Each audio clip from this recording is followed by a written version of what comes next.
Olho para os montes e pergunto: de onde virá o socorro?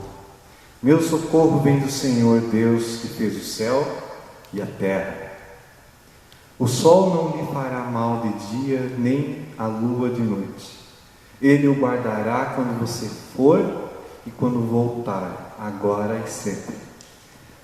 Palavras do Salmo 121, versículo 1, 2, 6 e 8. Bem-vindos e bem-vindas a este culto, aonde o Senhor, o nosso Deus, Ele vem, é Ele quem vem ao nosso encontro. Ele nos alimenta, nos orienta, nos fortalece na fé em Jesus, através de Sua palavra e sacramento. E Deus, Ele nos dá muitos dons. Um desses dons é o dom da arte, o dom de pintar quadros. E nós temos uma membro aqui na nossa congregação que tem esse dom específico, a dona Erci Paim Oswald, e ela doou para a gente 2 quadros. Hoje nós estamos expondo esse quadro ali, né? Ele vai ficar aqui embelezando o nosso templo, de vez em quando a gente vai trocá-los. Mas esse de hoje é o casamento em Caná. Então, Jesus está ao lado, bem ao ladinho, aí Maria e José. Lá atrás, quando vocês chegarem mais próximos para verem o quadro, estão os noivos e os empregados, colocando água nos jarros, e essa água vai se transformar em vinho. Essa beleza, então, a partir de hoje, na verdade a semana passada a gente já estava no culto presencial também, mas está ali embelezando também o nosso altar. Vai ser esse, vai ser mais algum outro. Que Deus abençoe o nosso momento de culto, a nossa semana, e esse culto que Deus nos preparou, nos reservou e nos abençoa. Vamos cantar o primeiro hino, um hino de entrada: Que segurança sou de Jesus.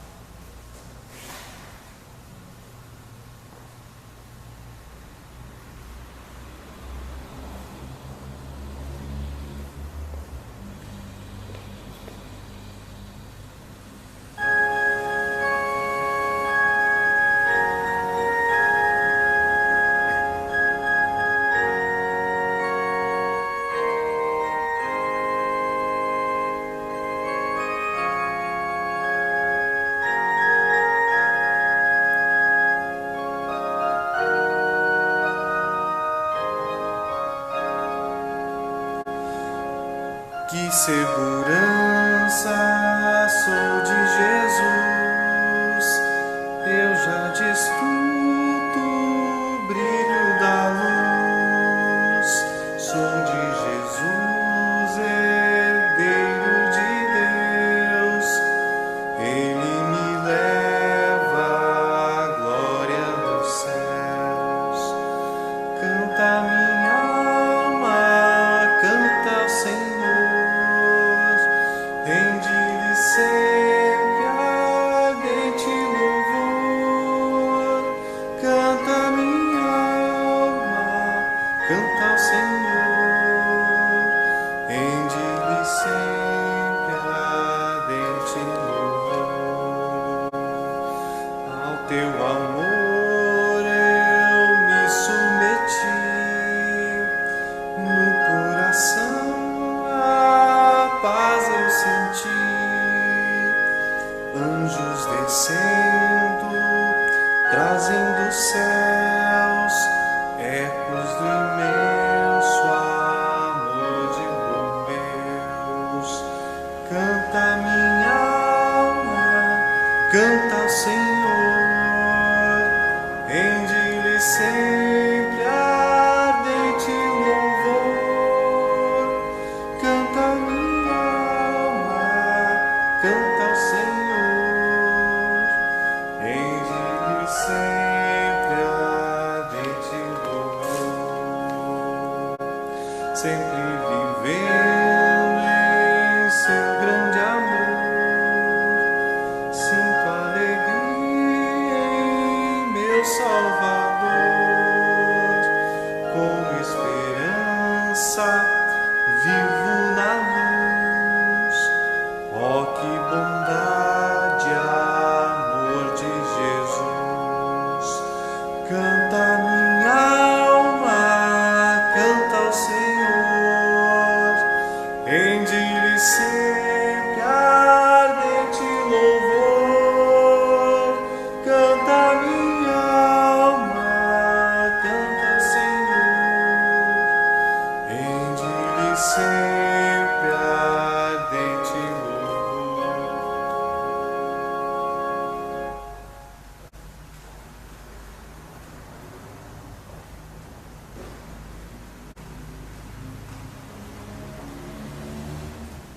Em nome do Pai, e do Filho, e do Espírito Santo. Amém. Vamos confessar, irmãos e irmãs, o nosso pecado, os nossos pecados, pedir o perdão de Deus. Ó Senhor, que tens paciência e muita compaixão, e perdoa a maldade e o nosso pecado. Te pedimos, perdoa o nosso pecado e a nossa maldade e aceita-nos como o teu povo. Querida igreja, vamos confessar os pecados cantando o hino Se Sofrimentos Te Causei, Senhor.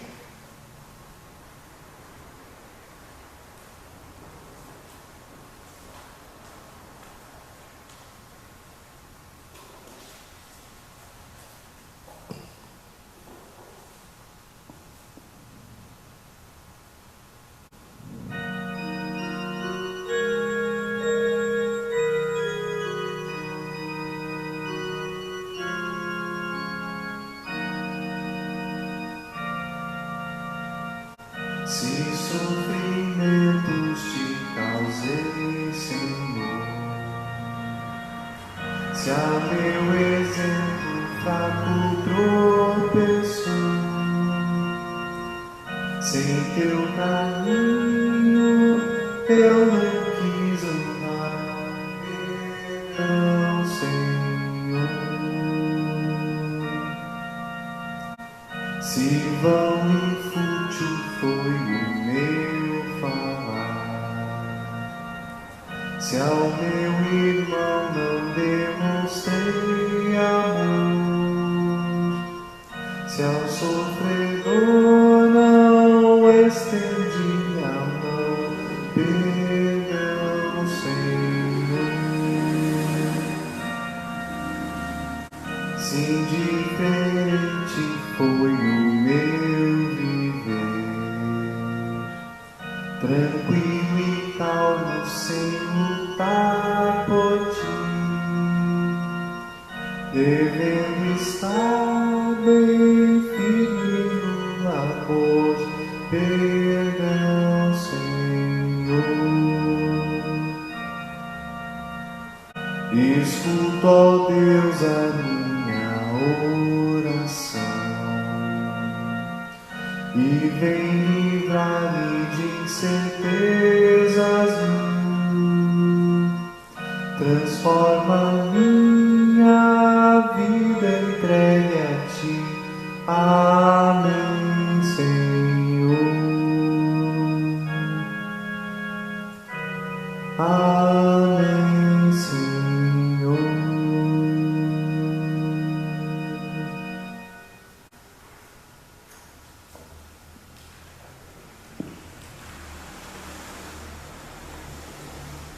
Meu irmão e minha irmã, Deus perdoou todos os nossos pecados. Ele anulou a conta da nossa dívida. Ele acabou com essa conta, pregando-a na cruz. Cristo na cruz é o pagamento da nossa dívida.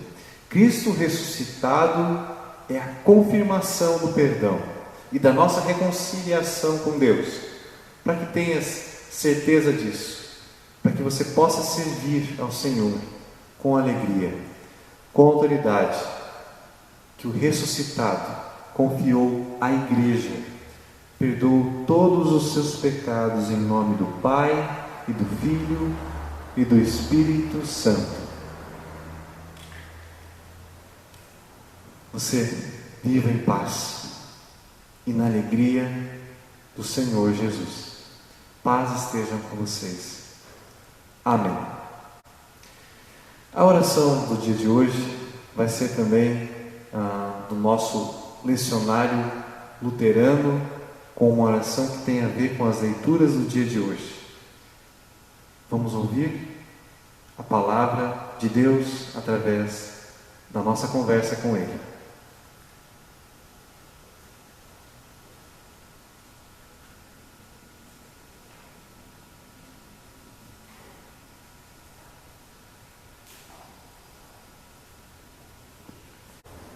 Ó Senhor Deus, que conduziu teu povo antigo através do deserto e o levou à terra prometida, guia o povo da tua igreja para que, seguindo nosso Salvador Jesus, possa andar através do deserto deste mundo em direção à glória do mundo que há por vir, através de Jesus Cristo, teu Filho, nosso Senhor, que vive e reina contigo e o Espírito Santo, um só Deus, agora e sempre. Amém.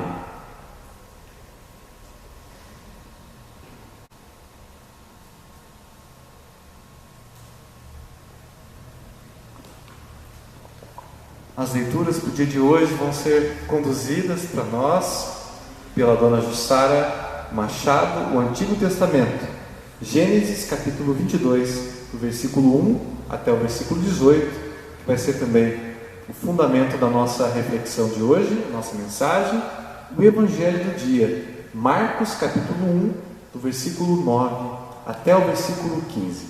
Vamos ouvir a palavra do Senhor.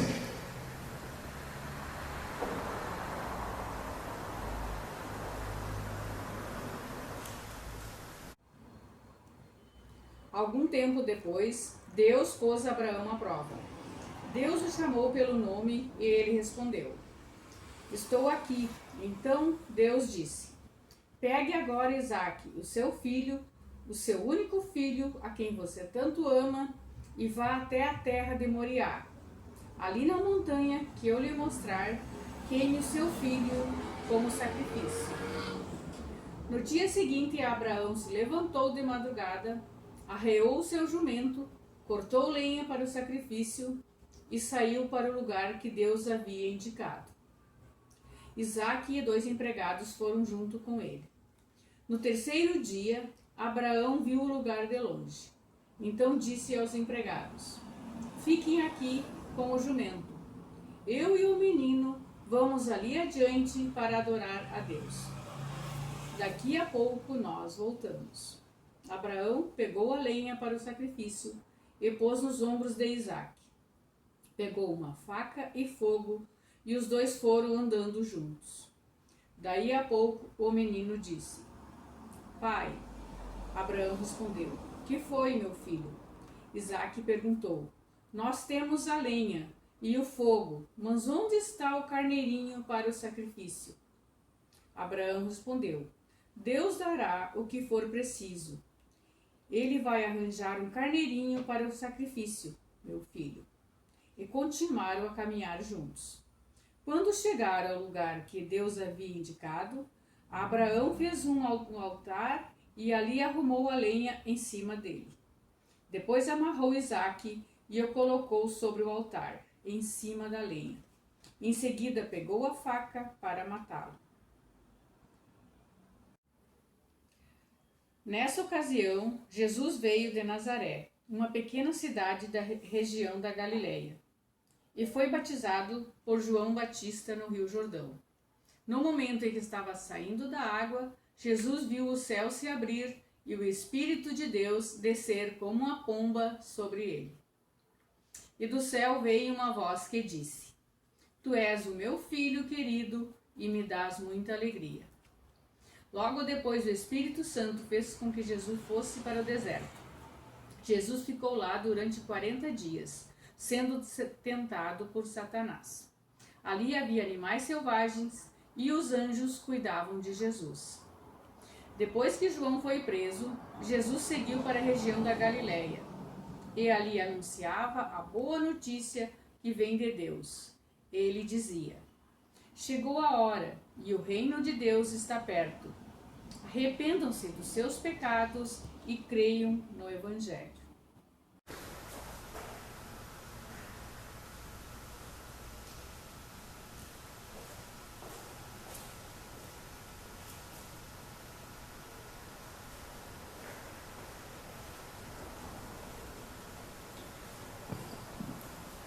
Como preparação para a nossa mensagem de hoje, vamos cantar o hino do nosso inário luterano, Preciosas são as horas.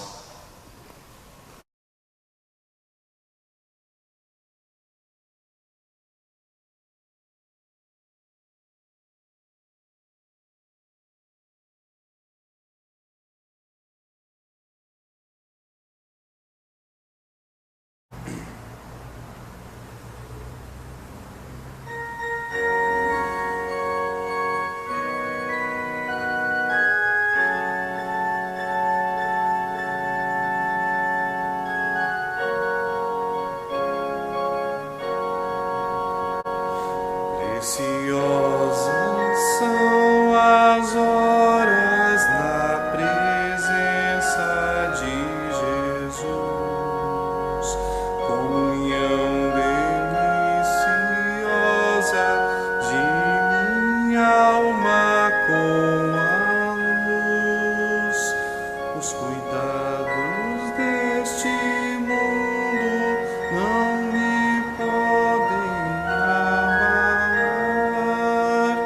pois Ele é o meu abrigo quando o diabo me tentar, quando o diabo me tentar.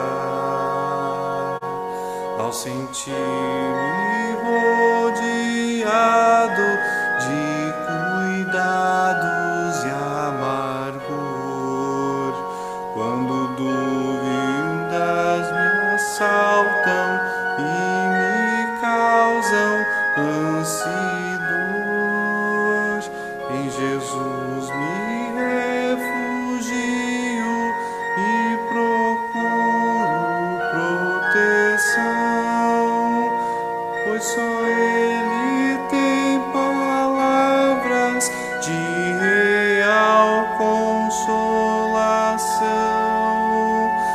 de real consolação.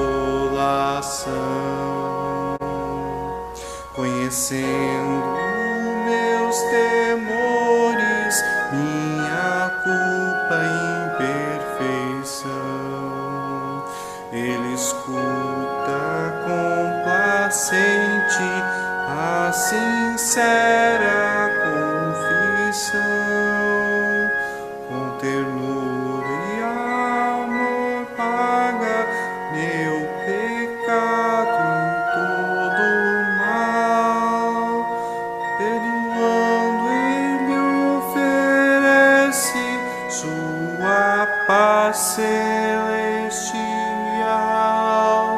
sua paz celestial. Santifica minha vida, ó Senhor, na comunhão com os filhos da promessa. Ouve sempre a petição, que confiante a ti dirijo, grato sou a ti, Jesus, pelo amor e pelas bênçãos que me vêm de tua cruz, que me vêm de tua cruz.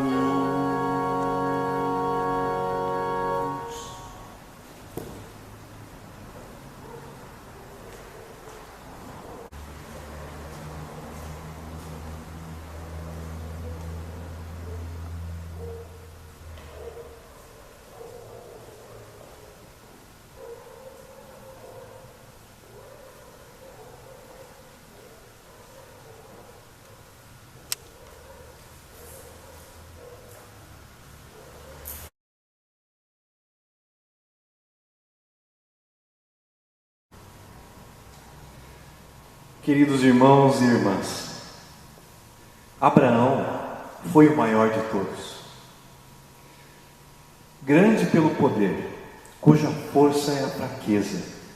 Grande pela sabedoria, cujo mistério é a tolice. Grande pela esperança, cuja forma é a loucura. Grande pelo amor, que é o ódio contra si mesmo. Quem disse isso sobre o Abraão foi o grande dinamarquês, teólogo luterano, filósofo chamado Søren Kierkegaard. Que beleza de descrição de Abraão. Vamos ver mais de perto as passagens principais desse texto que foi lido, que é impressionante. E vamos ver que o Kierkegaard tem absoluta razão. O texto começa assim: Algum tempo depois, Deus pôs a Abraão à prova. E assim por diante. Assim o texto segue. Importantes ocorrências tinham vindo antes do episódio que a gente está analisando. Primeiro, Deus mandou que o Abraão saísse da sua terra natal, Ur, os caldeus, o pai do Abraão também, e se dirigisse ao lugar que Deus lhe indicaria agora. Abraão obedeceu e saiu vagando, errante por ele. Depois, Deus lhe prometeu uma descendência tão numerosa como as estrelas do céu. Só que o Abraão não tinha filhos. E à medida que envelheciam o Abraão e a Sara, a sua esposa, tanto mais impossível parecia que a promessa de Deus seria cumprida. Mas finalmente, quando os dois já estavam com a idade avançada, nasceu um presente inexplicável, o Isaque.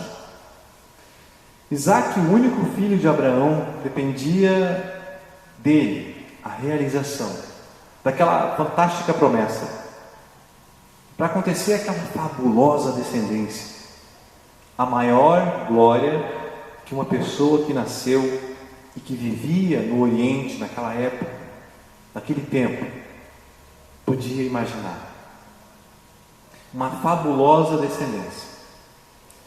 O Isaque, o único filho, a base da promessa, o único pilar que sustenta o futuro de Abraão sobre a terra. Forte isso, né? Sim, e depois disso, Deus pôs Abraão à prova. Parece inacreditável, mas Deus põe à prova. E não só o Abraão. A gente tem ainda outros exemplos de que Deus põe à prova. O mais conhecido é com o próprio Jesus, o seu Filho, o Cristo. Os evangelhos nos dizem: Jesus foi levado pelo Espírito ao deserto para ser tentado por Satanás. Isto é, não adianta querer minimizar esse aspecto. Deus põe à prova mesmo, está escrito, tanto a Abraão como a Jesus e a cada um de nós, e a cada uma de nós. Contudo, é importante a gente se dar conta de uma coisa: Deus não põe à prova por capricho. Essa é uma diferença. Ele não faz isso para brincar com as pessoas. Deus coloca a gente em uma prova pedagógica para averiguar a fé e a fidelidade do ser humano. E Ele sabe que a gente vai vencer por saber o nosso futuro, por conhecer o humano, por saber a conclusão das coisas. E quem vence essa prova sai dela fortalecido, fortificado na sua fé. Deus não tenta ninguém. Isso é importante dizer. É dura, sim, é duríssima a prova que Ele impõe ao Abraão. Pegue agora o Isaque, o seu filho, o seu único filho, a quem você tanto ama, e vá até a terra de Moriá. Ali na montanha que eu lhe mostrar, queime o seu filho como sacrifício, o holocausto. Conhecendo o que o Isaque significa para Abraão, a gente fica na expectativa. Como esse homem vai reagir a essa terrível exigência de Deus? O texto continua categórico em sua abismante simplicidade. No dia seguinte, o Abraão se levantou de madrugada, arreou seu jumento cortou a lenha para o sacrifício e saiu para o lugar que Deus havia indicado, sem pestanejar. O gaúcho falaria algo assim: é de cair os buteados.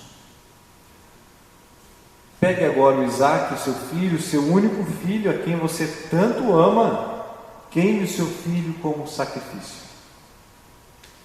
Deus quer saber duas coisas do Abraão.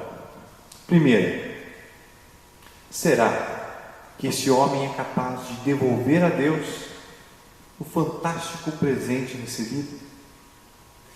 Segunda coisa, será que ele vai abandonar a sua segurança, o seu futuro, a sua estabilidade, tudo o que se prende a este único filho?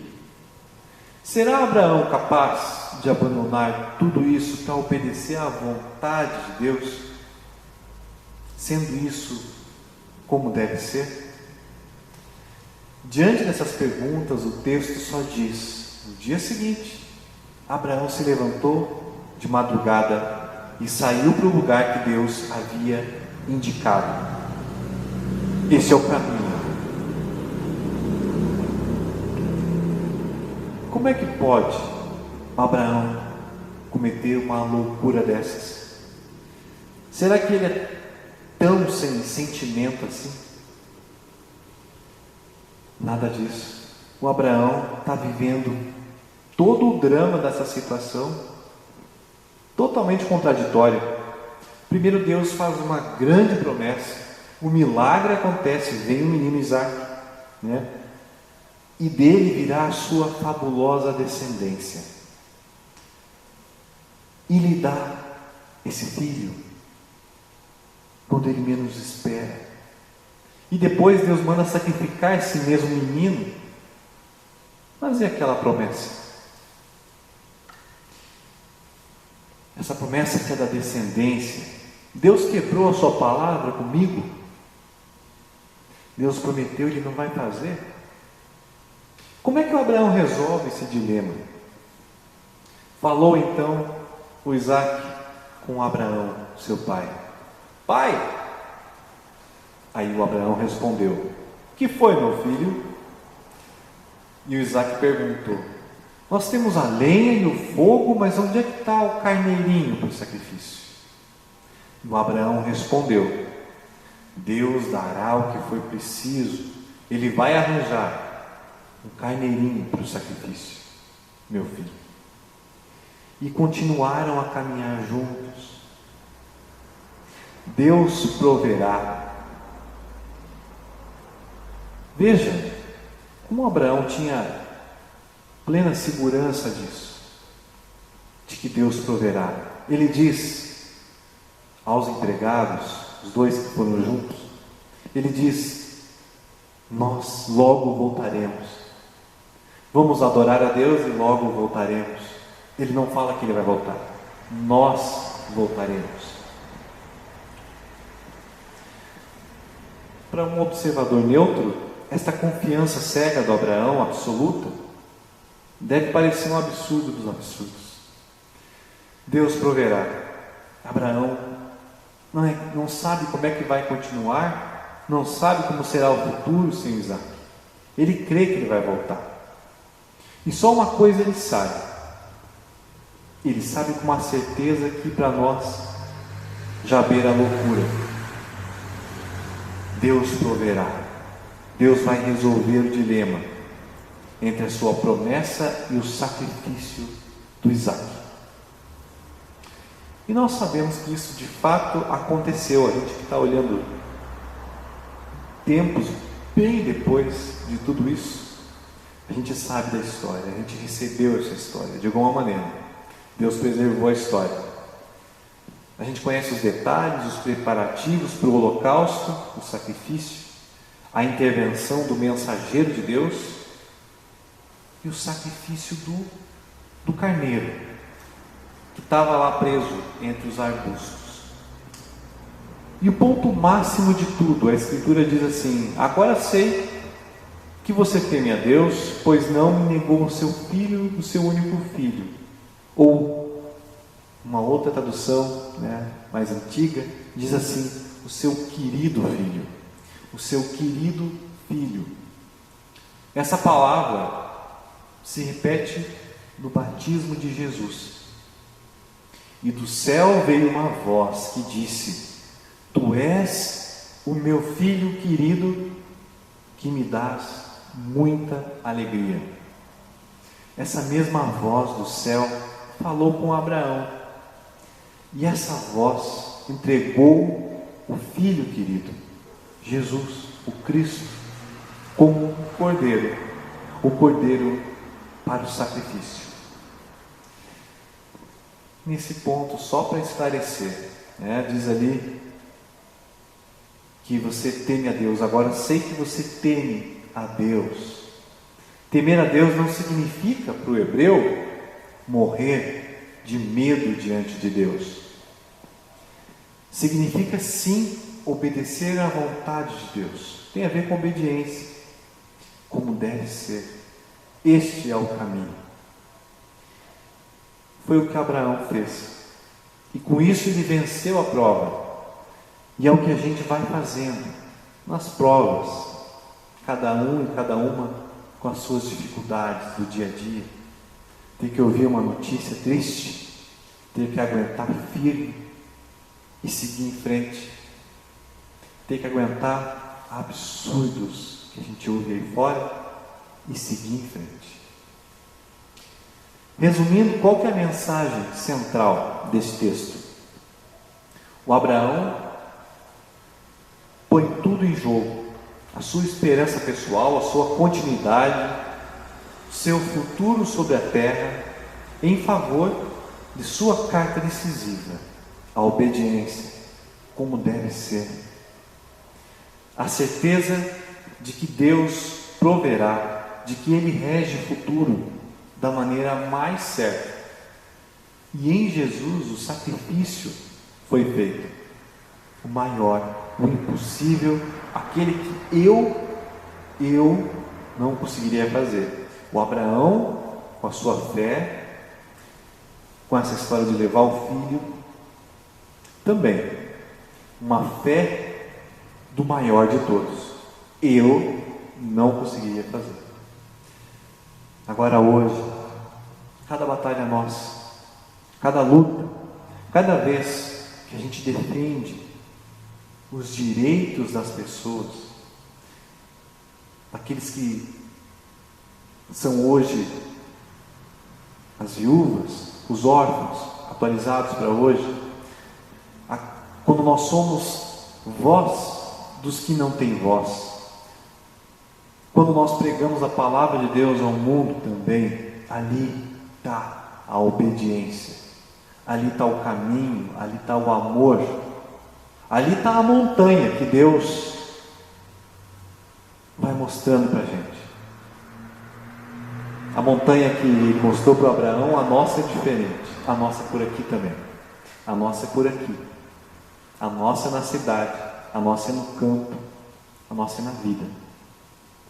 Ali naquela montanha do dia a dia, a gente oferece. A gente se oferece completamente a Deus como um sacrifício vivo, dedicado ao seu serviço e agradável a Ele. Diz Paulo na carta aos Romanos, capítulo 12, versículo 1. Sacrifício vivo, nós, o nosso serviço ao próximo, o nosso serviço em casa, com a nossa família, na vida das pessoas, no meu dia a dia, mas volto a dizer, na família, principalmente na família, que é o meu mundo, é o meu mundo, hoje em dia mais do que nunca. A família é o mundo. Ali é o lugar de começar uma revolução. É ali que começa a tua revolução. Não é fora, é dentro. Essa é a vontade de Deus, essa é a palavra de Deus. É isso que Ele diz para a gente hoje. Este é o caminho, como deve ser. Deus te abençoe hoje e sempre, com a presença perdoadora. Isso é bênção. Amém.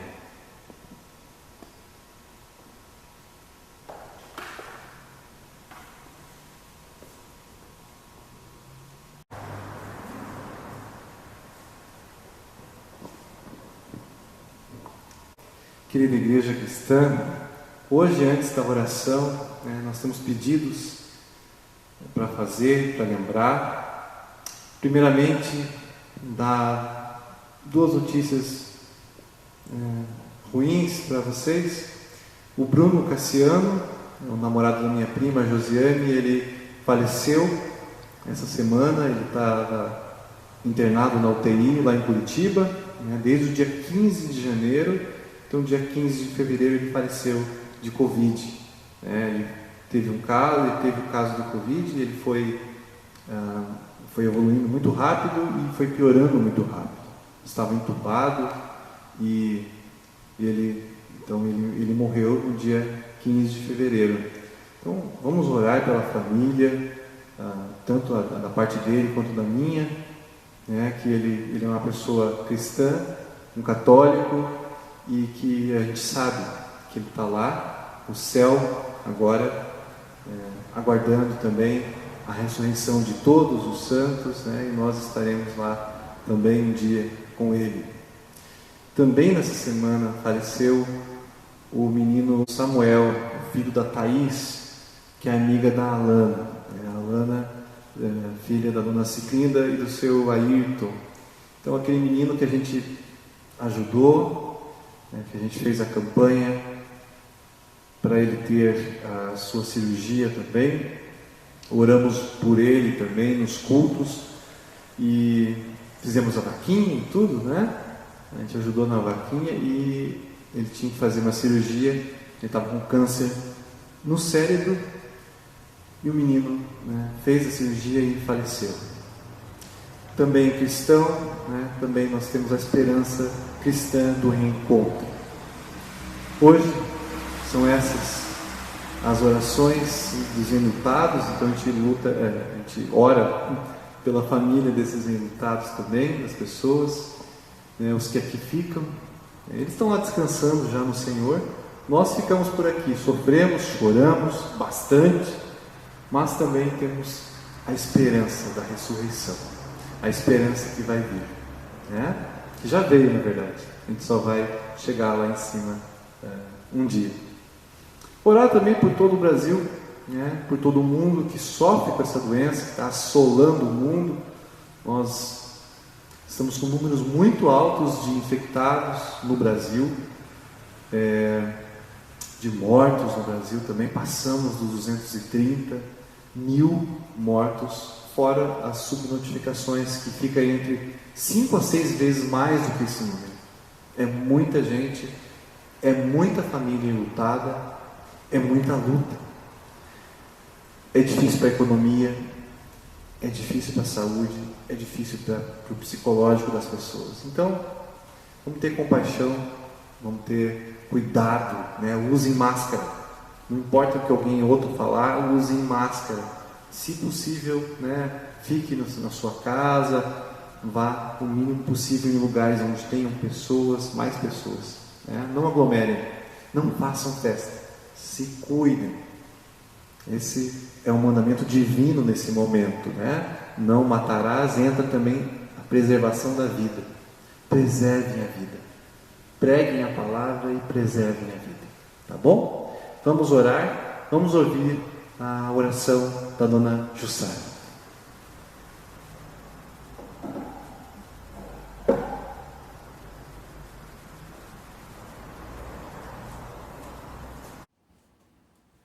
Amado Deus e Pai, obrigado por nos permitir ser chamados de filhos queridos, através do batismo de Jesus e nosso batismo em nome dele. Perdoa as nossas desobediências, nossa falta de fé, nossa soberba, deixando nossos maus desejos nos dominar e assim vivermos atormentados, sem paz. A tua paz, tua luz, a qual nos prometes e nos proporciona.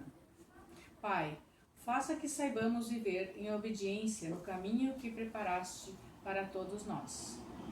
Que busquemos a nossa orientação no Evangelho e assim não nos desviaremos do caminho da salvação, a qual preparaste para todos nós em Jesus Cristo.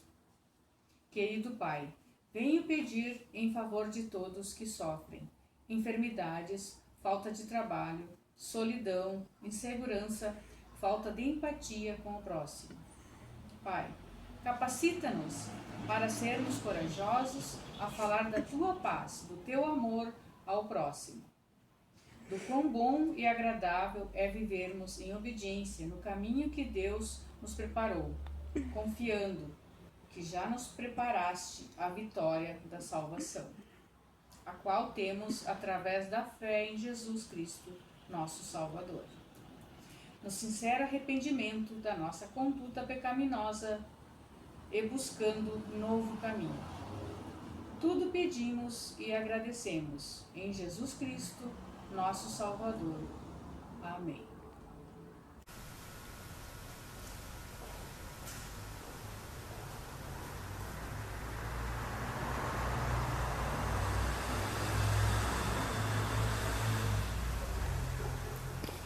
Recebam a bênção do Senhor. O Senhor te abençoe e te guarde. O Senhor faça resplandecer o seu rosto sobre ti e tenha misericórdia de ti. O Senhor sobre ti levante o seu rosto e te dê a paz.